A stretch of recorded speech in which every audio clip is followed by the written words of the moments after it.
মিচিং জনগোষ্ঠীৰ ৰাইজ আছেনে ইয়াত? আছে না নাই? নাই। এটা খুব ধুনীয়া বিহুগীত গাইছো। আমাৰ জুম্বাই নামৰ যিখন স্বৰ্গকেছে নিৰ্মাণ কৰিছিলো তাৰ পৰা তুমি যদি বুজি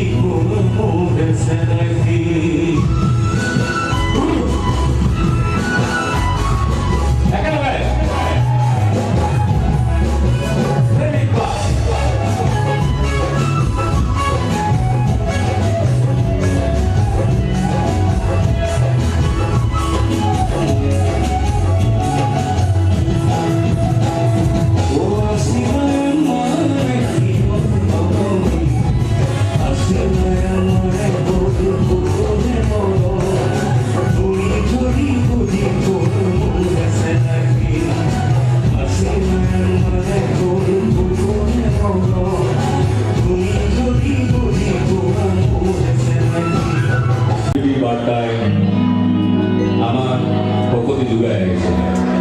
ব্ৰহ্মপুত্ৰ আৰু বৰাকৰ দুয়োপাৰে এখন ধুনীয়া বহুমূলীয়া ফুলনিৰ নিচিনাকৈ জাতিষ্কাৰ হৈ আছে আমাৰ অসম ভূমিত বিভিন্ন জাতি জনগোষ্ঠীৰ বিভিন্ন সাংস্কৃতিক উপাদান।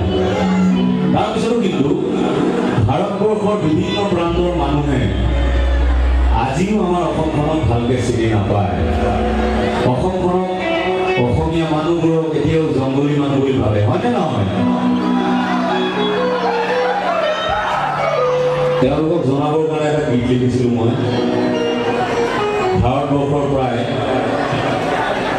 26খন ৰাজ্যৰ শিল্পী কলা কৌশলীসকল আহিছিল গুৱাহাটীলৈ নেশ্যনেল ইউথ ফেষ্টিভেল। ভাৰতবৰ্ষৰ বিভিন্ন কলেজৰ ইউনিভাৰ্চিটিৰ ছাত্ৰ ছাত্ৰীসকল আহিছিল। তেওঁলোকৰ সন্মুখতে গীত গাইছিলোঁ। আজি আৰু গাঁৱনে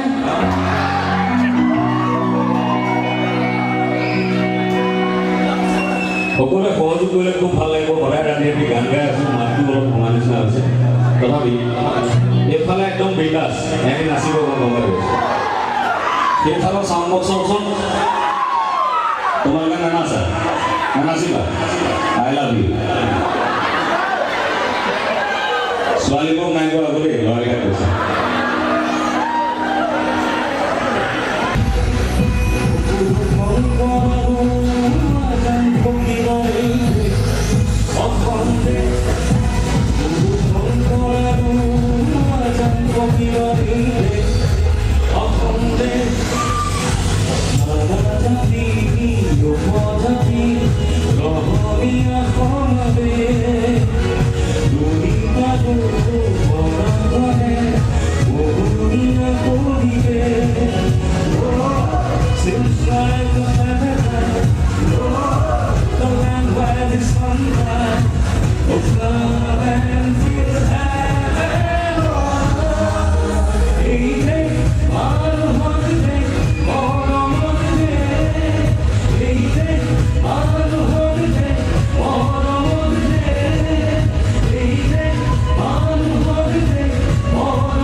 ওজাজিলো